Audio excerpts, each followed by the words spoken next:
Hello guys, welcome back to my YouTube channel. तो कल हमने सीखा था वीवेब, आरएसआई और वॉल्यूम। आई होप आप लोगों ने इन तीनों चीज़ों को देखा होगा कि ये मार्केट में कैसे बिहेव करते हैं, मार्केट कैसा बिहेव कर रहा है जब वीवेब का ब्रेकआउट हो रहा हो, आरएसआई 30 हो या 70 हो, वॉल्यूम लॉन्ग कैंडल हो या फिर शॉर्ट कैंडल हो। तो आज का हमारा टॉपिक होता है support and resistance and price action. जब मार्केट किसी भी डायरेक्शन में ऐसे मूव कर रहा है और अगर वो ऊपर की साइड में बार बार रिजेक्शन ले रहा है किसी एक पॉइंट से, ये होता है रेसिस्टेंस। और जब मार्केट नीचे की साइड से बार बार रिजेक्शन ले रहा है, ये होता है सपोर्ट।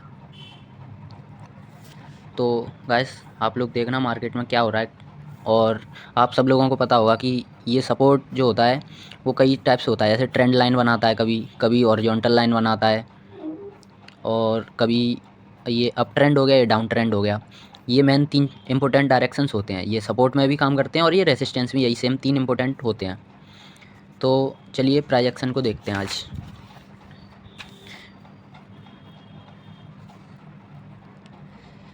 प्राइस एक्शन एक ऐसी चीज़ होती है जो मार्केट का बिहेवियर बताती है, लेकिन आज तक ऐसा कोई नहीं है जो 100% प्राइस एक्शन को प्रिडिक्ट या फिर एनालाइज कर पाए।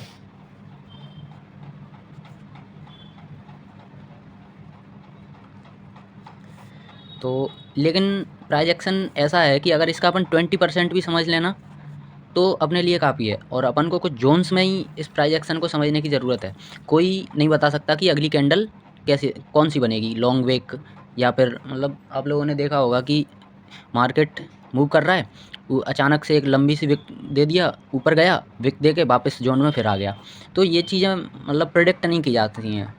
लेकिन अपन प्राइस एक्शन को कहाँ कहाँ पर अच्छे से प्रिडिक्ट कर सकते हैं, वो होता है सपोर्ट और रेसिस्टेंस। जब अपन को पता है कि अगर मार्केट सपोर्ट ले रहा है किसी जोन पे, तो यहाँ पे प्राइस एक्शन कुछ लिमिटेड तरीके से ही मतलब कि बिहेवियर शो करता है। जब ऐसा होता है कि सपोर्ट है ये, सपोज तो मार्केट जाएगा, नीचे आया इस सपोर्ट जोन पे एक कैंडल बना के, मैक्सिमम क्या हो सकता है, ये एक लॉन्ग विक दे सकता है। और सेकंड सिनेरियो ये हो सकता है कि ये सपोर्ट और ये इसको ब्रेकआउट दे सकता है, ये ब्रेकआउट भी दे सकता है इसको, और यहाँ से एक रिजेक्शन भी हो सकता है। ये लॉन्ग विक बनाई इसने और ये यहाँ से रिवर्सल हो गया। ये तीन सिनेरियो होते हैं किसी भी प्राइस एक्शन को समझने के लिए सपोर्ट पे, और यही सेम चीज़ें होती हैं रेसिस्टेंस पे। Suppose this is resistance, long wick बनाया, वापस आ गया जोन में और ब्रेकआउट दिया और एक रेसिस्टेंस से वापस हो गया। ये जो मेन चीज़ होती है, ये वाली जो थर्ड सिनेरियो है, इसमें अपन काफ़ी हाई चांसेस होते हैं कि मार्केट वहाँ से, अगर लॉन्ग विक बनी है तो मार्केट वहाँ से रिवर्सल लेता है। और अगर ब्रेकआउट दिया है तो मार्केट का ऐसा होता है कि ब्रेकआउट दे दिया तो मार्केट उसी डायरेक्शन को फॉलो कर सकता है। और लॉन्ग अगर ऐसा कुछ मार्केट बिहेवियर शो कर रहा है अभी, इसका मतलब है कि इनडिसीजनल मार्केट चल रहा है अभी।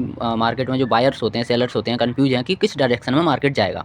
तो ये कंसोलिडेशन जोन को बताता है और ये कंफर्मेशन देता है, और ये रिवर्सल होता है। ये ब्रेकआउट का कंफर्मेशन है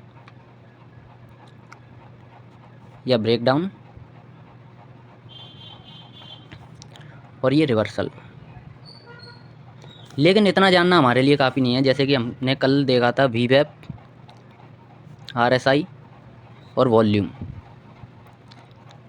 अपन ने देखा कि ये ब्रेकडाउन हो गया, लेकिन वीवेब, आरएसआई और वॉल्यूम अपन को कंफर्मेशन नहीं दे रहे हैं। इसका मतलब ये हो सकता है कि ये फेक ब्रेकआउट या ब्रेकडाउन हो सकता है। और ऐसा ही सेम रेसिस्टेंस पे भी वर्क करता है ये तीनों चीज़ें। अगर प्राइस एक्शन वीवेब, आरएसआई या वॉल्यूम, इन तीनों चीज़ों में से एटलीस्ट 2 चीज़ों का उसमें कंफर्मेशन होना चाहिए। अदरवाइज़ वो मार्केट कंसोलिडेशन जोन में भी जा सकता है या फिर वो फेक ब्रेकआउट भी हो सकता है। तो इस चीज़ को अपन को अच्छे से मार्केट में एनालाइज करना पड़ेगा। मार्केट में रोज़ प्रैक्टिस करनी होगी, रोज़ कुछ नया सीखना होगा। और हर एक जो ट्रेडर होता है वो रोज़ लर्निंग पेस में होता है, हर दिन कुछ नया सीखता है। आपको भी हर दिन कुछ नया ही सीखना होगा। तो आज हमने सीखा, ये कल की क्लास थी अपनी, आज हमने सीखा प्राइस एक्शन और सपोर्ट रेसिस्टेंस। तो आप लोगों के लिए आज ये वर्क है कि आपको इन जो 5 चीज़ें हैं, इन सबको मार्केट में एनालाइज़ करना है और एटलीस्ट ये 5 में से 3 या 4 चीज़ों से कंफर्मेशन मिलनी चाहिए मार्केट में किसी भी डायरेक्शन को मूव करने के लिए। आप लोगों को इमोशनल ट्रेडिंग नहीं करनी है कि मार्केट आपको लग रहा है कि ऊपर जाएगा या आपको लग रहा है नीचे जाएगा तो आपने ट्रेड ले लिया। नहीं, ऐसा नहीं होता है। मार्केट हमेशा आपकी थिंकिंग से उल्टा ही जाएगा। 99% केसेस में ऐसा ही होता है। तो हमें लग रहा है कि मार्केट बुलिश रहेगा या मार्केट ऊपर साइड जाएगा, तो हमारे लिए इम्पोर्टेंट चीज़ें क्या होती हैं? या तो वो मार्केट किसी सपोर्ट या रेसिस्टेंस जोन पर होना चाहिए और उस टाइम पे वो वीवेप से कंफर्मेशन देना चाहिए या फिर आरएसआई से या वॉल्यूम से। ये 3 चीज़ें इम्पोर्टेंट होती हैं सपोर्ट एंड रेसिस्टेंस और प्राइस एक्शन के साथ में।